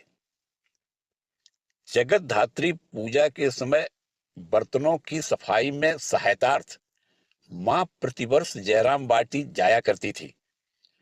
यह देखकर योगानंद महाराज ने पूजा के लिए काठ के बड़े बर्तन, सिंहासन आदि बनवा दिए और मां से कहा, अब तुम्हें बर्तन मांजने के लिए नहीं जाना होगा। पूजा का खर्च चलाने के लिए उन्होंने 300 रुपए एकत्र कर 3 बीघा जमीन भी खरीद दी थी। योगीन महाराज जो जी जान से मां की सेवा किया करते थे, वह केवल मां को दीक्षा गुरु मानने के कारण ही नहीं था। दीक्षा के पूर्व भी यह सेवा विविध रूपों में अभिव्यक्त हुआ करती थी। ठाकुर के जीवन काल में भी मां गृहस्थी के कई विषयों में योगीन पर निर्भर थी। ठाकुर के श्यामपुकुर निवास के प्रारंभ में योगीन दक्षिणेश्वर में मां की देखभाल किया करते थे। काशीपुर में रहते समय ठाकुर के लिए क्या व्यवस्था करनी होगी, यह मां योगीन के माध्यम से सबको बतलाया करती थी। ठाकुर का स्वास्थ्य उत्तरोत्तर अधिक बिगड़ता देखकर किसी किसी सेवक के हताश हो जाने पर मां योगीन से कहला भेजती, उससे कह दो हताश मत हो, उनका स्वास्थ्य तो आजकल थोड़ा अच्छा ही है, अब तो घाव का मुंह थोड़ा बाहर की ओर आया है, इत्यादि। ठाकुर के देह त्याग के पश्चात मां जब काशीपुर के शमशान में शोक विह्वल हो गई थी, तब योगीन और बाबूराम ने ही उन्हें सांत्वना प्रदान की थी। इस प्रकार योगीन सदैव ही मात्र सेवा के लिए उत्सुक रहा करते थे। अन्य लोग जहां पीछे हट जाते, मां को वहां योगीन मिल जाते। जैसे किसी दिन उन्होंने लाटू से बाजार जाने को कहा, पर मनमौजी लाटू का मन दूसरी ओर लगा होने के कारण वे नहीं जा सके। तब योगीन को बुलाया गया और वे आनंद पूर्वक कार्य संपन्न कराए। योगीन महाराज ने माता जी को जगदम्बा के रूप में पाया था और यह भी समझ लिया था कि स्वयं को उनके चरणों में पूरी तौर से सौंपकर ही वे निश्चिंत हो सकते हैं। मां के प्रति उनका क्या ही अगाध विश्वास था, यह बात एक दिन की घटना से स्पष्ट हो जाती है। शरत महाराज ने एक बार उनसे कहा, योगीन, मैं तो नरेन की बातें समझ ही नहीं पाता। वह कितने किस्म की बातें करता है। जब जिस विषय को लेता है उसे इतना बड़ा कर डालता है कि उसके सामने बाकी सब बिल्कुल छोटे हो जाते हैं। योगानंद बोले, शरत, तुझे एक बात बताए देता हूं, तू मां को पकड़, वे जो कुछ कहें वही ठीक मानना। इतने पर संतुष्ट न होकर वे उन्हें मां के पास ले गए। इसी प्रकार शरत महाराज ने धीरे धीरे मां की सेवा का सौभाग्य पाया और मात्र सेवा की पराकाष्ठा दिखाकर वे रामकृष्ण संघ में चिरस्मरणीय हुए। मां की सेवा के फलस्वरूप पावन चरित योगानंद जी के मन में ऐसा दृढ़ आत्मविश्वास जन्मा कि एक बार तो उन्होंने स्वामी विवेकानंद की चेतावनी भी अनसुनी करते हुए मां की कृपा से निर्भीक हो एक असाधारण पथ पर चलने का साहस किया था। प्रथम बार विदेशों से लौटने पर स्वामी जी ने जब देखा कि योगीन के साथ एक ब्रह्मचारी भी मां की सेवा में नियुक्त है, तो उन्होंने इस ओर उनका ध्यान आकृष्ट करते हुए जानना चाहा, मां के पास तरह तरह के लोगों का आना जाना है, वहां रहते हुए यदि ब्रह्मचारी का मन अधोगामी हो तो इसके लिए कौन उत्तरदायी होगा। योगानंद ने स्वाभिमान पूर्वक अपने सीने पर हाथ रखकर उत्तर दिया, मैं। सेवक योगानंद के इस मैं के पीछे किसकी अदृश्य शक्ति प्रेरक थी, यह कहने की बात नहीं। योगीन की जैसी माता जी के प्रति भक्ति थी, माता जी का भी संतान के प्रति वैसा ही वात्सल्य था। उनके बारे में माता जी ने कहा था, योगीन कृष्ण सखा गांडीवधारी अर्जुन है। धर्म राज्य के स्थापनार्थ भगवान की नरलीला में सहायक होकर आया है।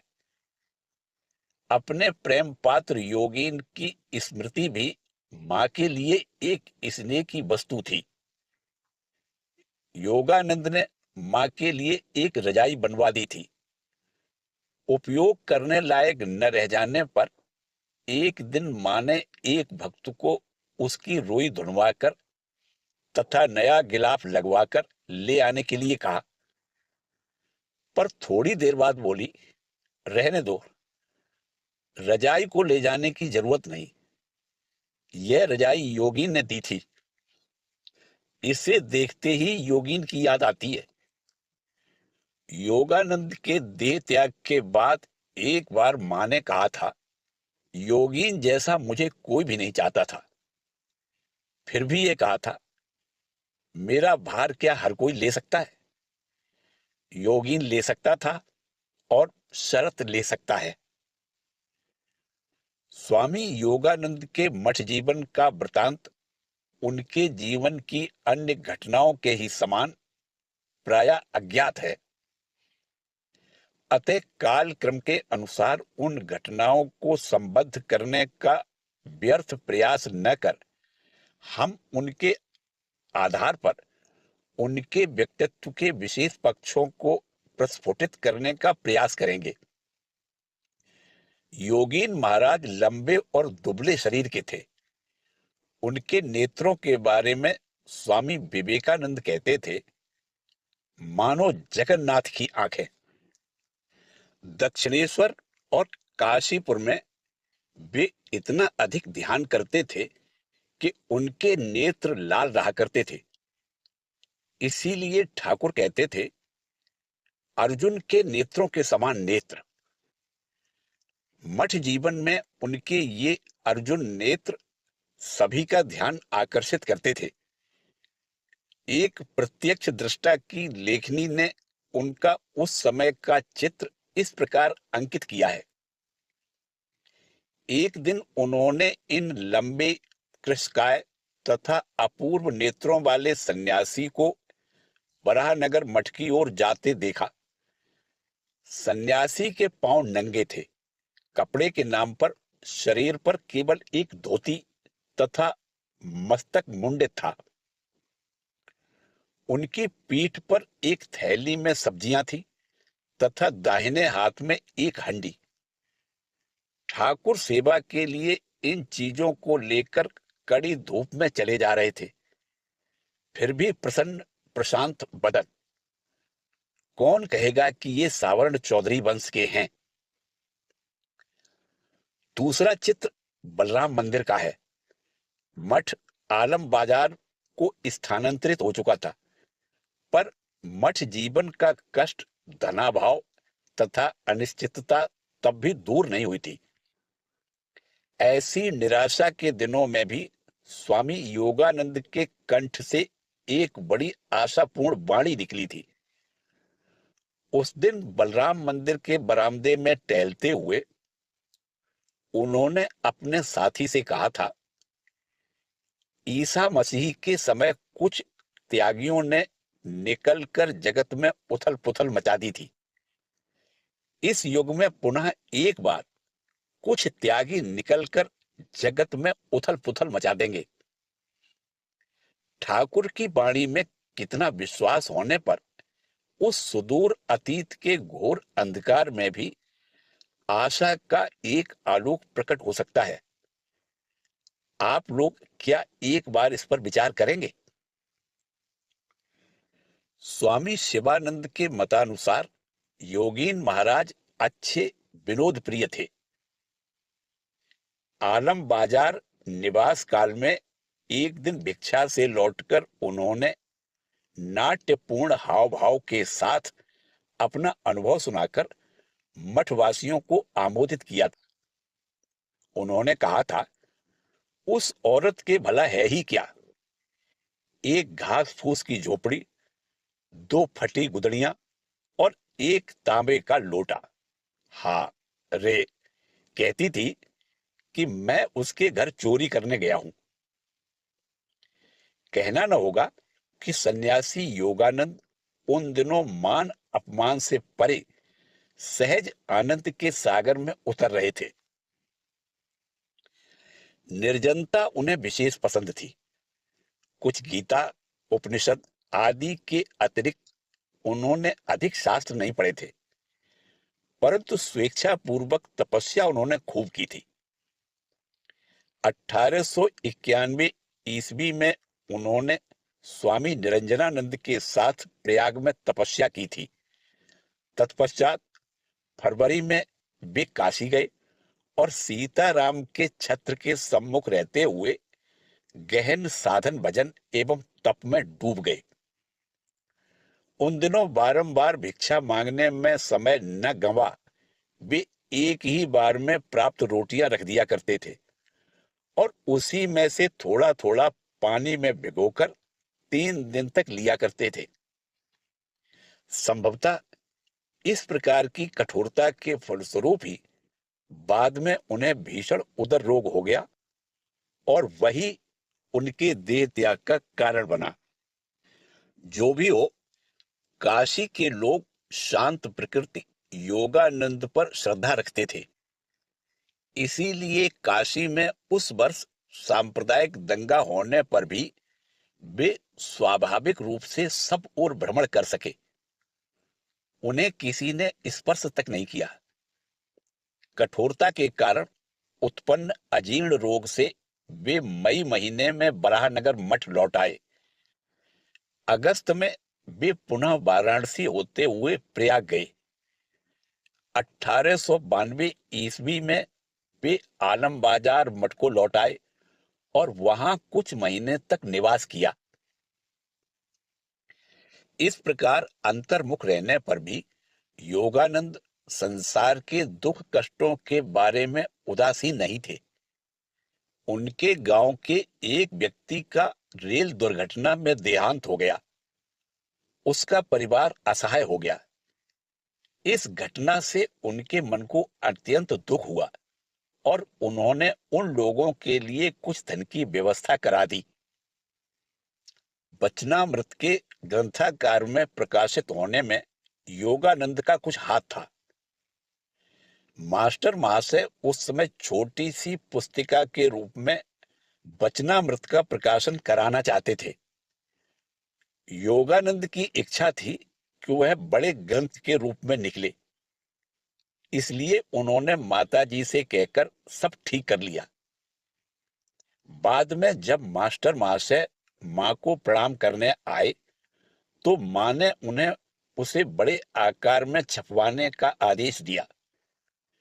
मास्टर महाशय ने उस आदेश का पालन किया। ठाकुर के संतानों में प्रत्येक की अपनी अपनी विशेषता रहने पर भी उन सभी में एक प्रकार की सर्वतोमुखी प्रतिमा थी, जो यदा कदा व्यक्त होकर सभी को विस्मित कर देती थी। योगानंद की शास्त्र चर्चा भी ऐसी ही एक विस्मयकर वस्तु थी।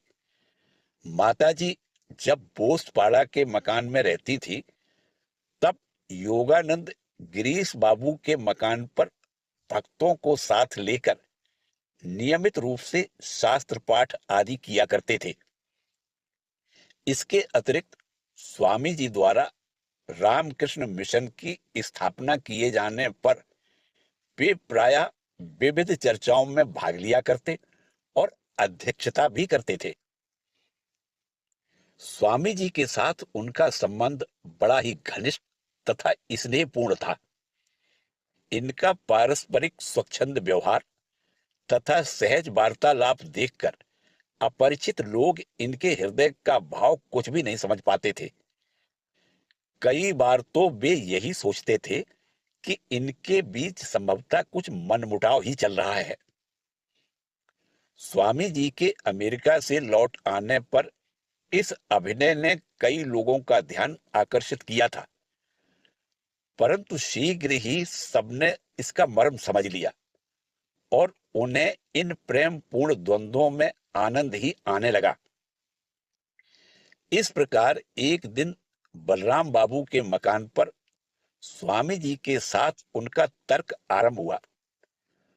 स्वामी जी द्वारा परियोजित तथा प्रारंभ की हुई कार्य पद्धति के प्रति असंतोष व्यक्त करते हुए योगानंद बोले, तुम्हारा यह सब कार्य विदेशी ढंग पर हो रहा है। क्या ठाकुर का ऐसा ही उपदेश था? स्वामी जी ने उत्तर दिया, तूने कैसे जाना कि यह सब ठाकुर का भाव नहीं है? अनंत भाव में ठाकुर को तुम लोग अपनी सीमा में बांध रखना चाहते हो।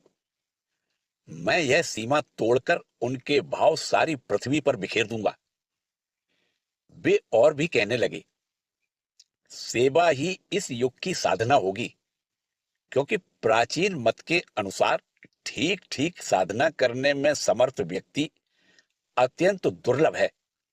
और यह बात भी सत्य नहीं है कि सेवा करने पर साधना के लिए समय नहीं मिलता, क्योंकि 1 घंटे भी मन को ठीक ठीक स्थिर कर पाने पर ईश्वर प्राप्ति में देर नहीं लगती।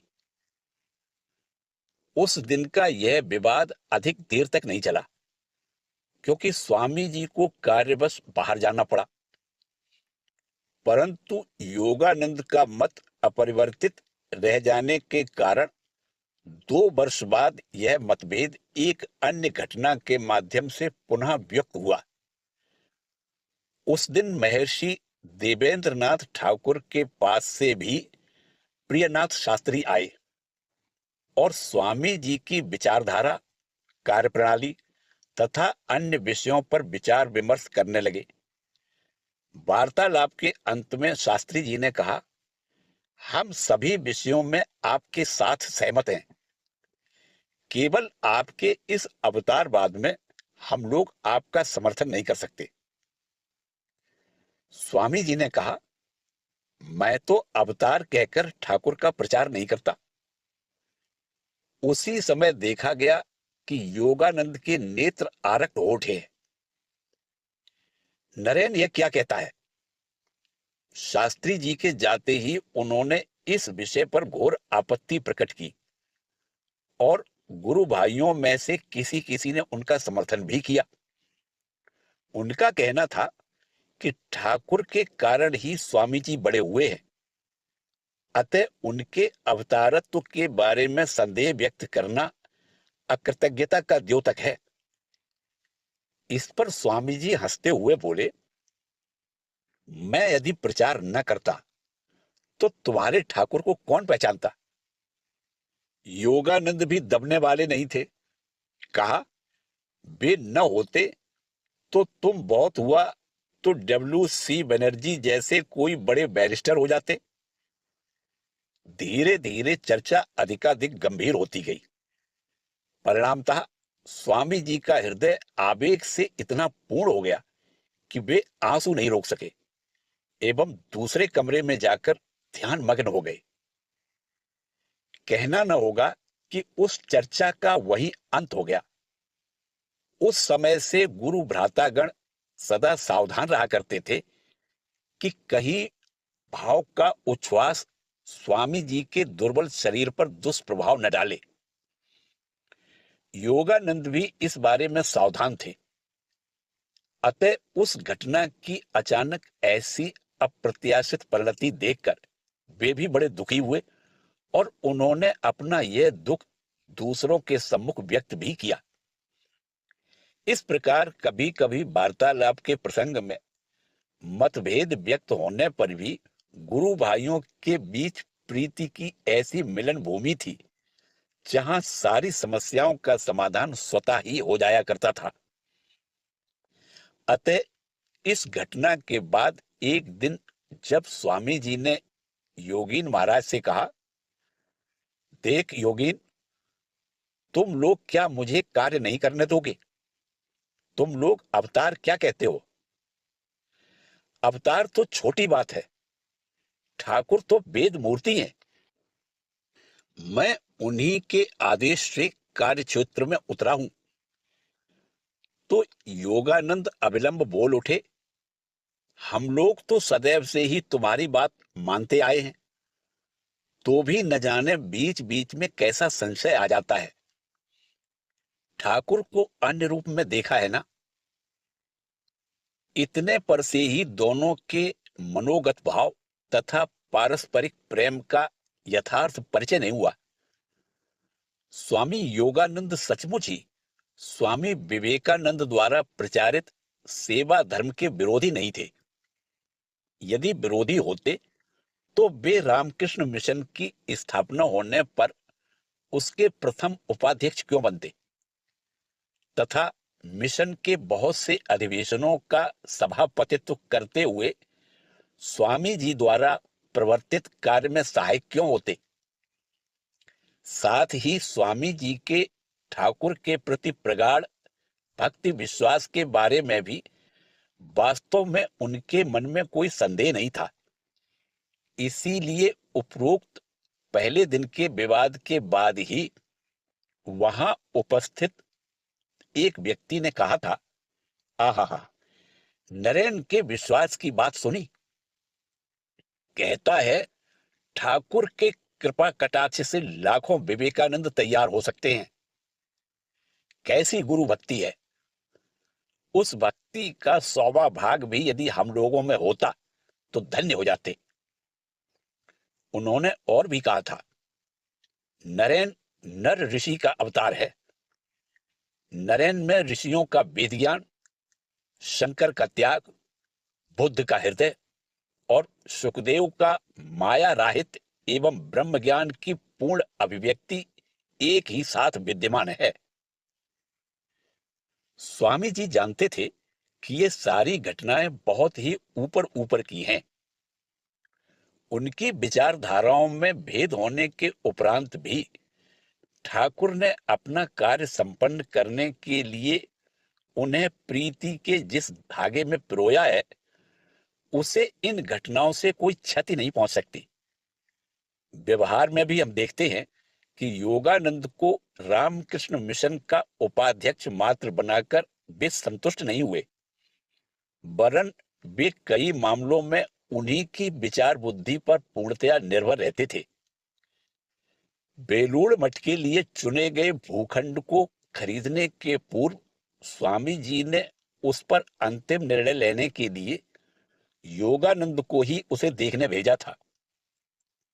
उस समय उनके साथ नाव में और भी कुछ भक्त गए थे। जमीन देखकर सभी लोग खूब संतुष्ट हुए और बहुत कुछ कहते रहे। एक भक्त ने कहा, यहां 2 तालाब हैं, इनमें जो कमल खिलेंगे उनसे ठाकुर की पूजा होगी। योगानंद किसी भी वार्तालाप में भाग न लेकर घूमते हुए जमीन देखते रहे। उस समय उनके चेहरे पर संतोष तथा दिव्य भाव प्रकट हुआ और भूमि के बारे में पूछे जाने पर उन्होंने कहा, सुंदर जमीन है। मठ लौटकर उन्होंने स्वामी जी को बताया, जमीन विस्तृत और सुंदर है, तुम एक बार देखाओ।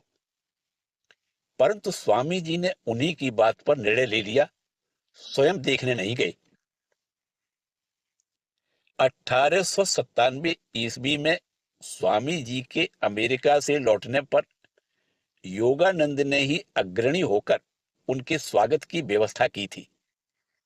इसके पूर्व भी स्वामी जी के अमेरिका प्रवास काल में कलकत्ते के नागरिकों ने टाउन हॉल में जब उनकी सफलता के लिए अभिनंदन समारोह किया था, तब उन्होंने ही स्वामी अभेदानंद को साथ लेकर सारा आयोजन किया था।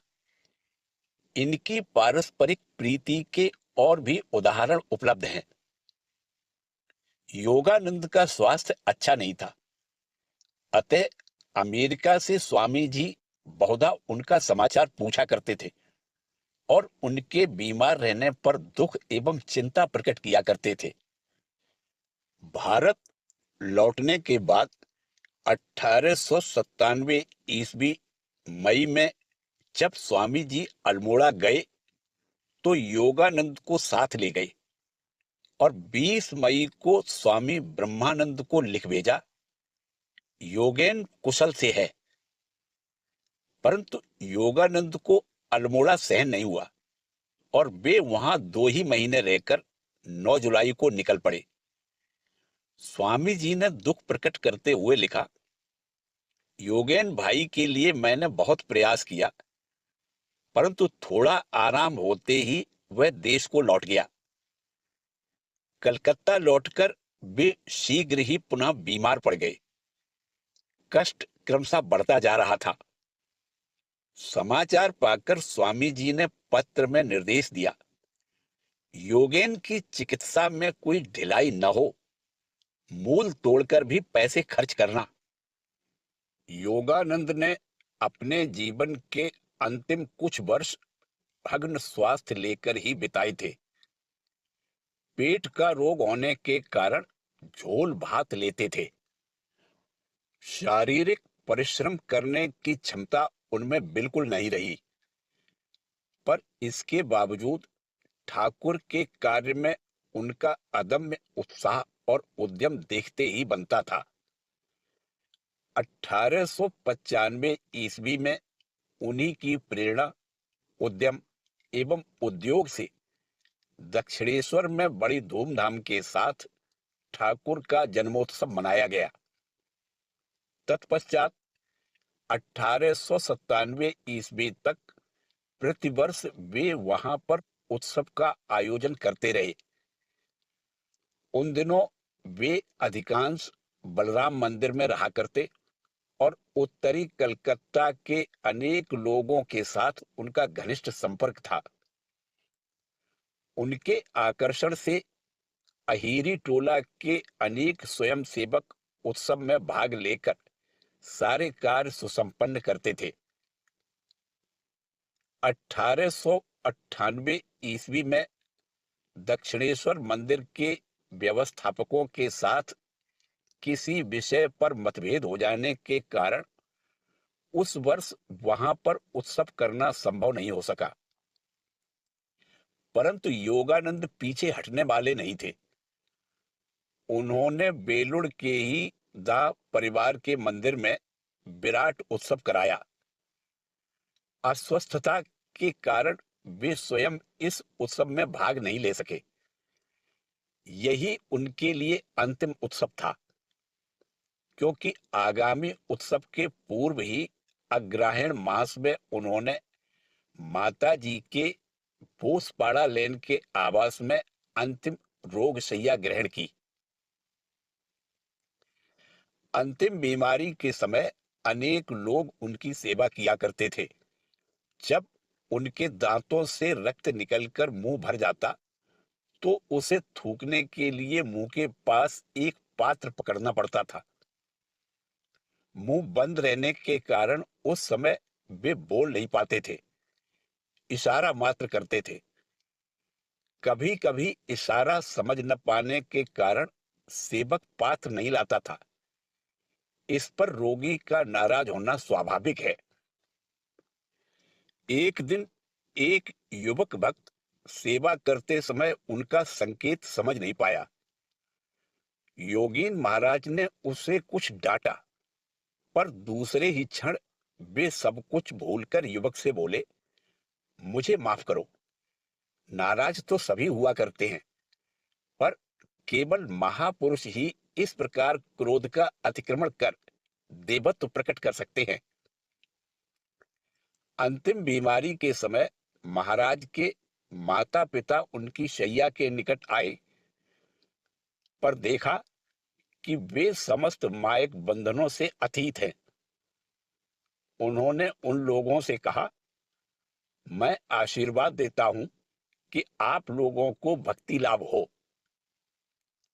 भगवत लीन चित्त योगानंद को उस समय जागतिक संबंधों के आधार पर औपचारिकता प्रदर्शित करने का अवसर नहीं था।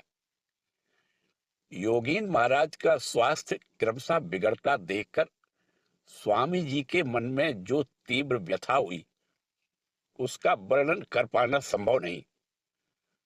स्वामी जी ने कहा, योगीन, तू बच जा, मैं मर जाऊं। परंतु दैव की गति अवर्णनीय है। वह किसी के दुख सुख या इच्छा अनिच्छा पर ध्यान दिए बिना अपने ही ढंग से अपना कार्य किए जाता है। योगानंद के स्वास्थ्य में सुधार का कोई लक्षण दृष्टिगोचर नहीं हुआ। उस वर्ष ठाकुर के उत्सव में योगदान करना योगानंद के लिए संभव नहीं हुआ। तब तक बेलूड़ मठ की स्थापना हो चुकी थी, पर वहां निवास करना भी उनके लिए संभव नहीं हुआ। एक दिन स्वामी जी उन्हें नाव में बेलूड़ मठ लाए और केवल दिखाकर ले गए। बीमारी के बहुत बढ़ जाने पर एक दिन माताजी स्वामी योगानंद की पत्नी को उनके पास ले आई। योगानंद ने इस पर बड़ी आपत्ति की और कहा कि मृत्यु के अंतिम क्षण स्त्री की सेवा क्यों ली जाए। माताजी ने पत्नी को पास लाकर योगानंद से कहा, तुम इससे दो एक बातें कहो, थोड़ा उपदेश दो। वैराग्य मूर्ति योगानंद ने उत्तर दिया, आप ही वह सब समझ लीजिए, मुझसे नहीं होगा। दीर्घ 12 वर्षों तक मात्र सेवा के बाद 28 मार्च 1899 ईस्वी को अंतिम दिन आ पहुंचा। उस दिन स्वामी शिवानंद ने उनसे पूछा, योगीन, ठाकुर का स्मरण है ना? उन्होंने उत्तर दिया, खूब स्मरण है, और भी अधिक, और भी अधिक। अपराह्न में 3:10 पर रामकृष्ण संघ का एक उदीयमान उज्जवल नक्षत्र अस्त हो गया। इस पर स्वामी जी ने कहा था, बल्ली गिर पड़ी, अब धीरे धीरे पूरा ढांचा भी गिर पड़ेगा। माता जी ने मर्माहत होकर कहा था, मकान की एक ईंट खिसकी, अब सब ढह जाएगा। इसी के साथ श्री रामकृष्ण देव के अंतरंग ब्रह्मज्ञ शिष्य योगीन महाराज का जीवन परिचय समाप्त होता है। जय ठाकुर, जय मां।